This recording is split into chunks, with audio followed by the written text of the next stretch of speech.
Hello everyone.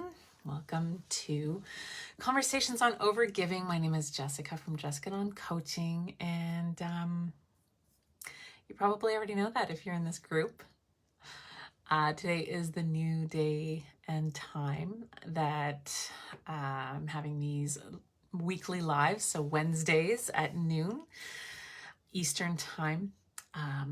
Happy to have you here. If you're watching, I have my notifications turned off just so that I can focus on some of the information. Oh, wait, no, I don't have my notifications off. Bonjour, Caroline. Yeah, so this week's theme is overgiving. Something that I'm familiar with, and a lot, I would say more female presenting people are familiar with this. And when it comes to overgiving, most people think, oh, it feels really good to be generous and, help people out. And I used to be of that mindset as well. I really like helping people out. It makes me feel really good. And what I started to notice is that depletion was one of the byproducts of my giving pattern.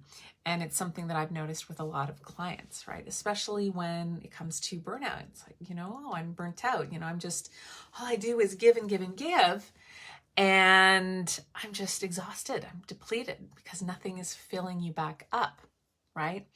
There tends to be a codependency involved with overgiving, right? There are, you may not be aware, but there are often conditions included in our generosity.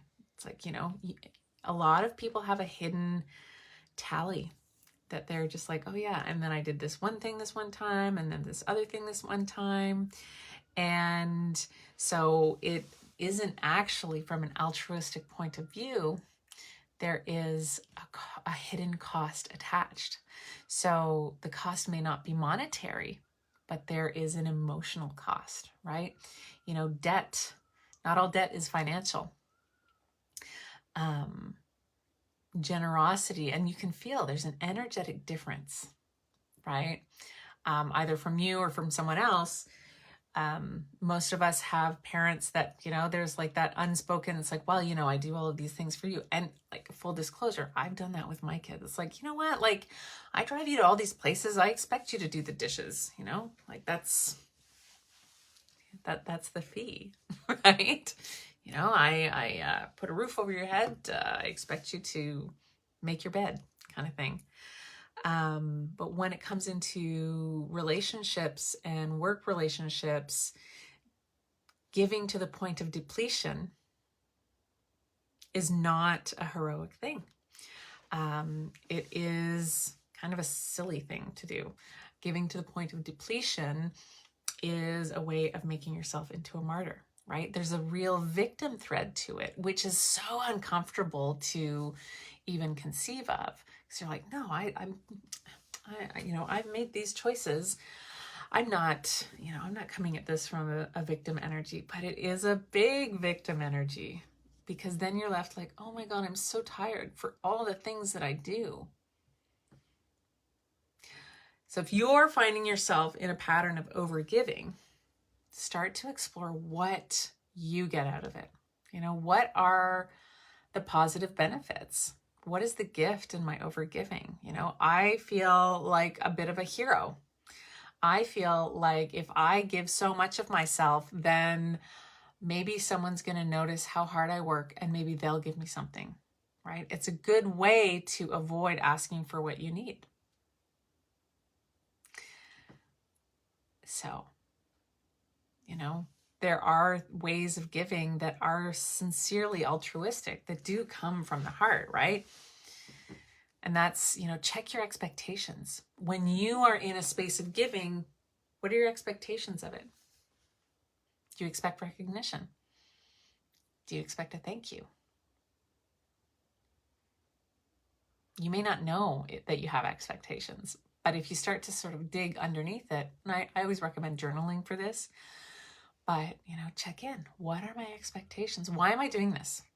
Why am I saying yes to this? Do I have the bandwidth? Do I have the energy? Questions you can ask yourself if you are someone who recognizes overgiving. A book I like to recommend is Codependent No More. It can be really helpful because overgiving is a codependent behavior. And, it's usually never given freely. And you may not be in that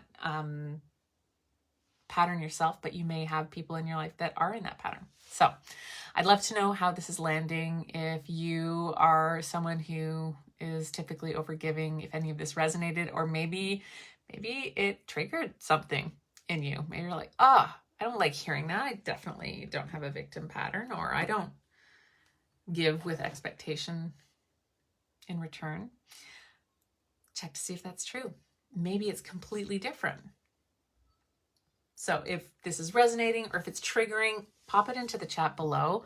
Would love to hear your comments. Let's see if we can start a conversation on it. And otherwise, I will see you here next Wednesday. Same time, same place, and, a couple of impromptu hop-ins throughout the week. Bye for now.